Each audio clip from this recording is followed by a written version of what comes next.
So I'm seeing more and more people make lists of the top 5, top 10 shooting guards of all time.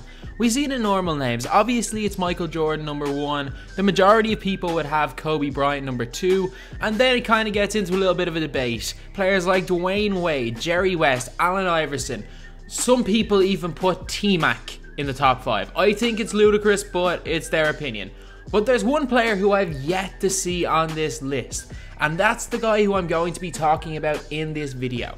The guy who I believe may be the most underrated player in NBA history. And that player is Sidney Moncrief. Overall, Sidney Moncrief's career could have been better, but injuries really slowed him down.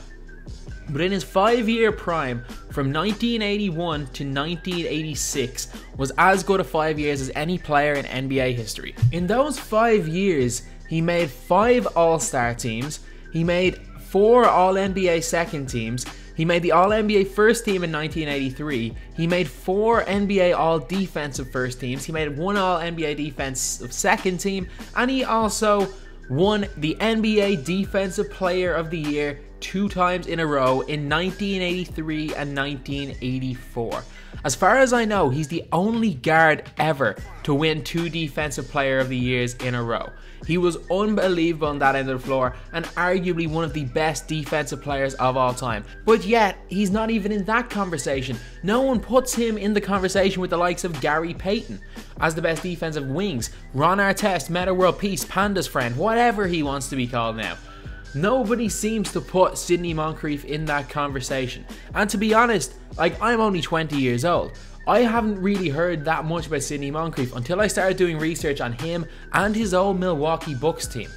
The Milwaukee Bucks team with Sidney Moncrief, I think it was Paul Pressey, Terry Cummings, who else played on that team? Ricky Pierce. That was a solid team. And that team actually swept the Boston Celtics in 1983. Yes, the Boston Celtics, 1 year before they won the NBA championship. The Celtics with Larry Bird. He also beat Jordan's Bulls. I'm not going to hold that against Jordan, obviously, in the first round of the playoffs, because that was Jordan's rookie season, but he still beat a team with Michael Jordan.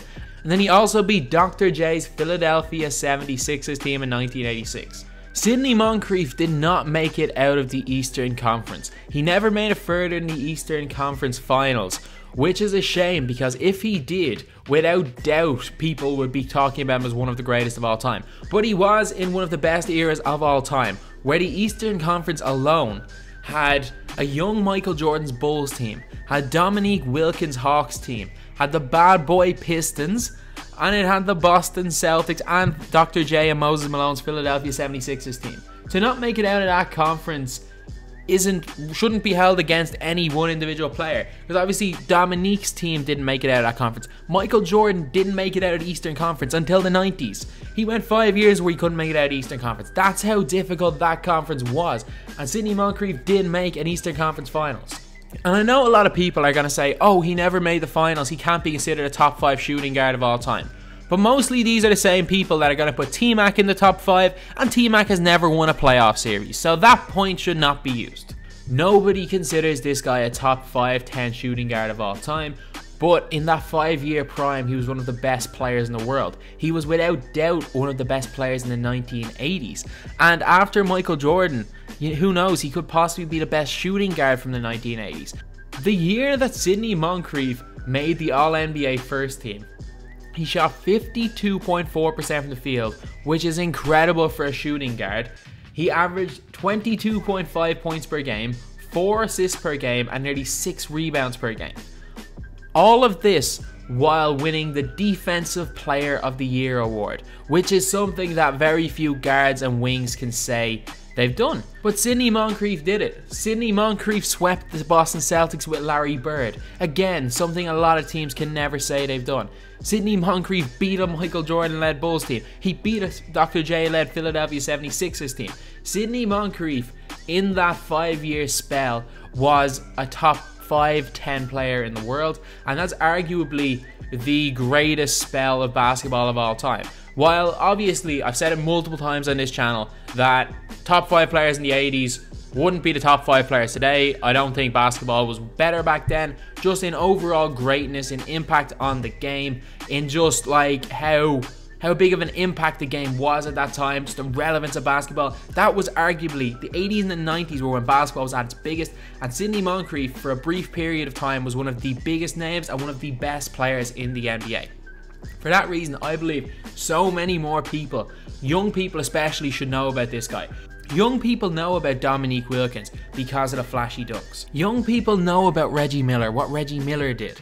Young people know about even what Grant Hill did back in the day. Obviously Moncrief's a little bit before that, but these young people that are making these opinions are all based on what they've seen, what they've heard about people. And one of the least hyped up players, heck, I didn't even know who Sidney Moncrief was until I started playing with him in 2K and I actually researched what he has done. Sidney Moncrief is without doubt a top 10 two guard of all time and arguably a top 5.